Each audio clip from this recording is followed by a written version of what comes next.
శివశంభో ఓ దయగల ప్రభువా, దయగల ప్రభువా, అన్నింటికీ మంచి వ్యక్తిత్వం ఉన్న మీరు, నేను మీకు మళ్ళీ మళ్ళీ నమస్కరిస్తున్నాను. పర్వతం కుమార్తె గిరిజ భర్త, మీ తాళాలలో గంగను మోసుకెళ్లడం. శివ హర హర, నీవు సమస్త బాధలను దూరం చేయుము. జీవితం యొక్క నేను మీకు మళ్ళీ మళ్ళీ నమస్కరిస్తున్నాను. ఓం నమః శివాయ.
శివ హర హర,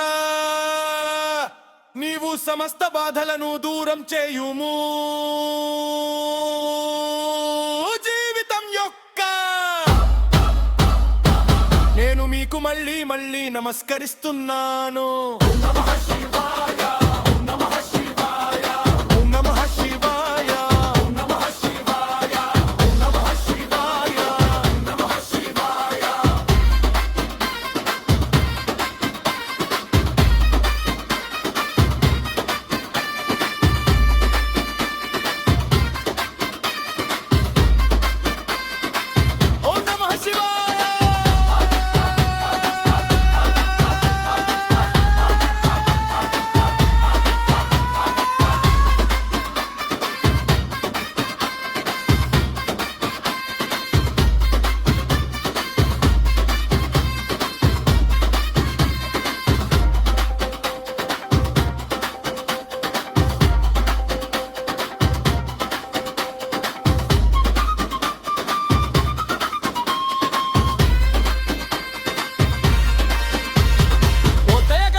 శివ హర హర, నీవు సమస్త బాధలను దూరం చేయుము. జీవితం యొక్క నేను నేను మీకు మళ్ళీ మళ్ళీ నమస్కరిస్తున్నాను. ఓం నమః శివాయ.